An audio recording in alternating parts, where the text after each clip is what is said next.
हमने अपनी last video में आपको हिंदू धर्म ग्रंथों में उल्लेखित विवाह के प्रकार के बारे में जानकारी दी थी, जिसमें कुल 8 प्रकार के विवाह थे, जहां आखिरी के 2 विवाह ऐसे विवाह थे जो समाज के लिए उपयुक्त नहीं माने जाते थे।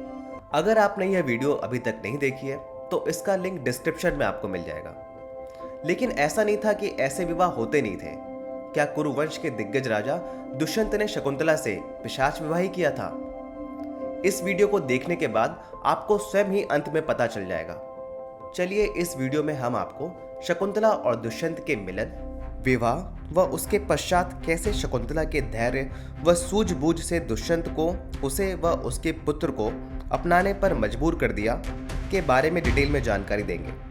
बस आपको यह वीडियो आखिरी तक देखनी होगी, क्योंकि यह बातें आपने पहले कभी नहीं सुनी होंगी।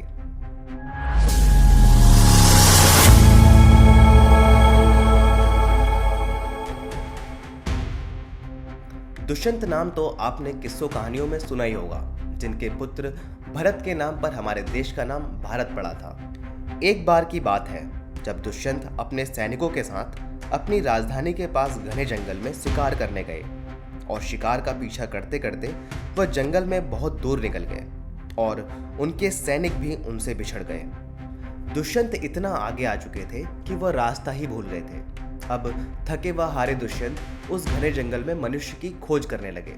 यही खोज उन्हें जंगल में एक आश्रम से सजी जगह पर ले आई, जहां चारों ओर फलों से लदे हुए पेड़ खड़े थे और जहां चारों ओर पक्षियों की आवाज से वातावरण एक अलग ही खुशी प्रदान कर रहा था। वह जगह फूलों की महक से भरी हुई थी।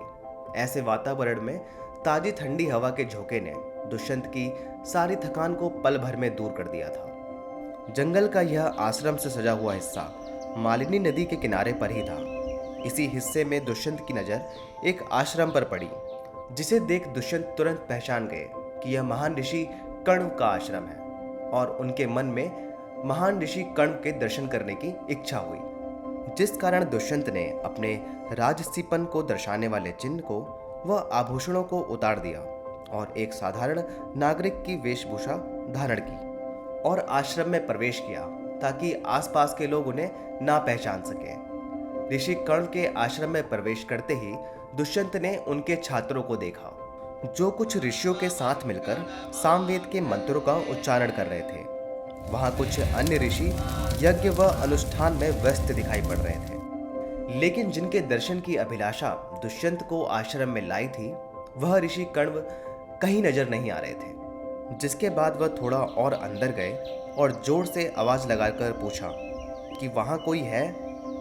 उनकी आवाज सुनकर एक बहुत सुंदर स्त्री बाहर आई, जिसने अपना परिचय ऋषि कण्व की पुत्री शकुंतला के रूप में दिया।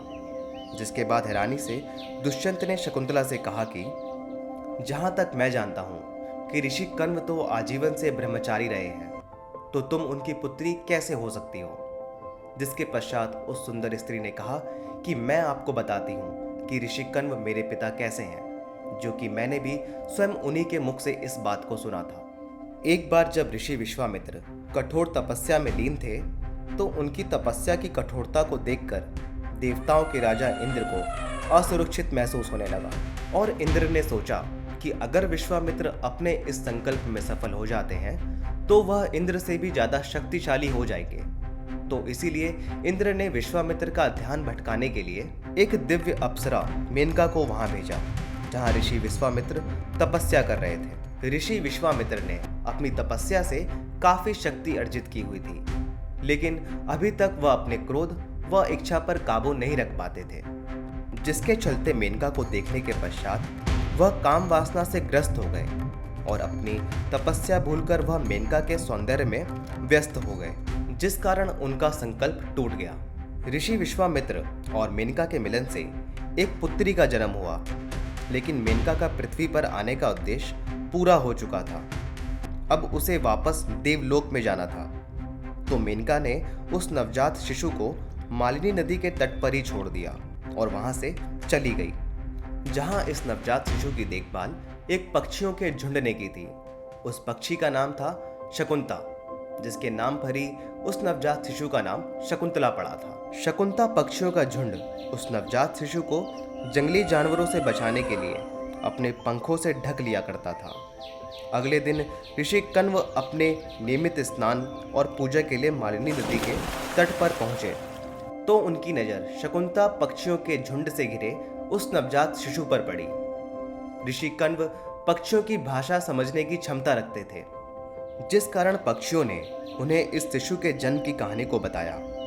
पक्षियों से सारा वृत्तांत सुनने के पश्चात ऋषि कण्व ने उस शिशु को उठा लिया और अपने साथ आश्रम ले गए और इस तरह से उस शिशु का यानी मेरा पालन पोषण करने के अनुसार ही ऋषि कण्व मेरे पिता कहलाए।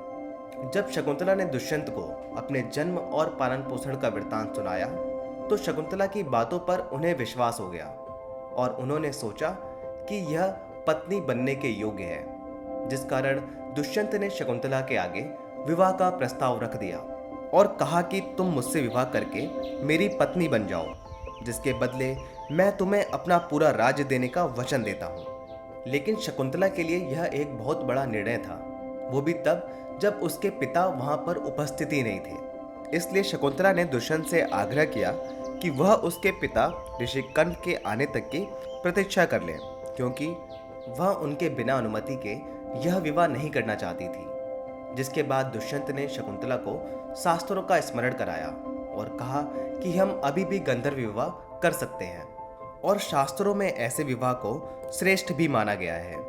तुम स्वेच्छा से अपना वर चुनने के लिए सदैव समर्थ हो। और आगे कहा कि राजा होने के कारण मैं इस विवाह के लिए तुम्हें मजबूर भी कर सकता हूँ, लेकिन मैं चाहता हूँ कि तुम मुझे स्वेच्छा से चुनो। और इसी तरह दुष्यंत का शकुंतला को मनाने का प्रयास जारी रहा। हालांकि शकुंतला भी सुंदर व आकर्षक राजा दुष्यंत पर मोहित तो थी, लेकिन कुछ देर सोचने के पश्चात और शास्त्रों के समर्थन से वह दुष्यंत से गंधर्व विवाह करने के लिए तैयार हो गई। लेकिन उन्होंने दुष्यंत से कहा कि आपको एक वचन देना होगा कि मेरी गर्भ से जन्मा बच्चा ही आपका उत्तराधिकारी बनेगा। राजा दुष्यंत इतने प्रसन्न हुए कि उन्होंने यह वचन शकुंतला को दे दिया और उससे विवाह कर लिया।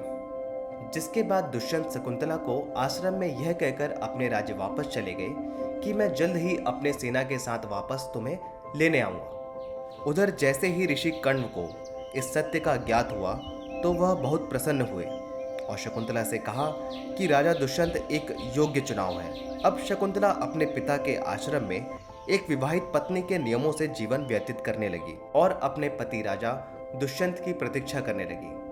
कुछ महीनों बाद शकुंतला ने एक स्वस्थ और तेजस्वी बालक को जन्म दिया, जिसका नाम ऋषि कण्व की कृपा से सर्वदमन रखा गया। यह तेजस्वी बालक अपने आयु के अनुसार बड़ा प्रतीत होता था। जब सर्वदमन मात्र 6 वर्ष का था तो वह जंगली जानवरों जैसे बाघ, शेर व हाथियों से लड़ने में सक्षम हो गया था। इतना ही नहीं, 12 वर्ष होने तक वह बालक सभी शास्त्रों, वेदों व पुराणों में पारंगत हो गया था। जिसके बाद ऋषि कण्व ने शकुंतला से कहा कि उसका पुत्र अब दुष्यंत का उत्तराधिकारी बनने के लिए पूरी तरह से योग्य है और शकुंतला को अपने पुत्र सहित दुष्यंत के राज्य जाकर राजा को उनका उत्तराधिकारी सौंपने का आदेश दिया। जिसके पश्चात शकुंतला अपने पुत्र सर्वदमन और कुछ पुरोहितों के समूह के साथ राजा के महल जा पहुंची और दरबार में पहुंचकर घोषणा की कि महाराज, ऋषि कण्व के आश्रम में विवाह के पश्चात उत्पन्न यह पुत्र आपका है। अब अपने वचन के अनुसार इसको अपने राज्य का युवराज घोषित करें। राजा दुष्यंत ने शकुंतला को पहचान लिया था, लेकिन व्यवहार ऐसा किया जैसे उन्होंने शकुंतला को पहली बार देखा है। जिसके बाद भरी सभा में राजा दुष्यंत ने शकुंतला को लज्जित करते हुए कहा कि नीच महिला, तुम यह क्या कर रही हो? मुझे ऐसा कोई भी विवाह याद नहीं है। जिसके पश्चात शकुंतला की आंखें क्रोध व लज्जा से लाल हो गई, लेकिन उसने अपने ऊपर संयम रखा और कहा, सत्य को भली भांति जानते हुए भी अधर्मी की तरह झूठ बोलना एक राजा को शोभा नहीं देता। तुम अपनी आत्मा को नीचा क्यों दिखा रहे हो? यदि तुम यह सोच रहे हो कि उस दिन हम अकेले थे और हमें किसी ने नहीं देखा, तो यह तुम्हारी सबसे बड़ी भूल है। साक्षी कहीं बाहर नहीं होता, वह हम सभी के अंदर विराजमान है। मैं आपकी पत्नी हूँ और सम्मान किए जाने के हकदार भी हूँ। तुम्हें मेरी अवहेलना करके मेरा अपमान नहीं करना चाहिए। शकुंतला ने दृढ़तापूर्वक आगे कहा कि यदि तुम मुझे स्वीकार नहीं करना चाहते हो तो मैं अपने पिता के आश्रम वापस लौट जाऊंगी, लेकिन अपने वचन के अनुसार तुम्हें इस बच्चे को अपनाकर युवराज बनाना होगा। जब यह बच्चा पैदा हुआ था तो ऋषियों ने घोषणा की थी कि यह 100 महान यज्ञ करेगा और इस भूमि पर शासन भी करेगा। जिसके बाद दुष्यंत ने शकुंतला को लज्जित भरी आंखों से देखते हुए कहा कि तुम जैसी स्त्री झूठ बोलने के लिए ही प्रसिद्ध है और तुम्हारी मां मेनका के बारे में तो सभी को ज्ञात है, जिसका चरित्र संदिग्ध है। जब तुम पैदा हुई थी तो उसने तुम्हें त्याग दिया था। तुम्हारे पिता, जो कि एक महान ऋषि माने जाते हैं, वह विश्वामित्र ऋषि तुम्हारी माता मेनका को देखते ही काम वासना से लिप्त हो गए थे। क्या तुम्हें यह बोलने में जरा सी भी शर्म नहीं आती कि यह बच्चा मेरा पुत्र है, जो कि तुम्हारे द्वारा बताई गई आयु से बड़ा प्रतीत होता है? जिसके बाद शकुंतला ने अपना धैर्य बनाए रखा और राजा को उत्तर दिया कि तुम राजा हो और तुम्हें सिर्फ दूसरों में दोष ढूंढने में प्रसन्नता मिलती है। तुमने कभी स्वयं में दोष ढूंढने का प्रयास किया है? तुम मनुष्य से उत्पन्न हुई संतान हो और मेरी माँ एक दिव्य अप्सरा है, और यदि देखा जाए तो तुम्हारे और मेरे परिवार की कुलीनता में कोई तुलना ही नहीं है। यदि सच कहूं तो मेरे परिवार समेरू के सामने तुम्हारा कोई मोल ही नहीं है। उसके सामने तुम सिर्फ एक सरसों के दाने के बराबर हो। यदि तुम असत्य से इतने ही आसक्त हो तो मैं स्वयं तुम्हारा यहाँ से त्याग करके चली जाऊंगी। बस यह वचन हमेशा याद रखना कि तुम्हारे सहयोग के बिना भी मेरा पुत्र इस पृथ्वी पर राज करेगा। इस बात का मैं तुम्हें आश्वासन देती हूँ।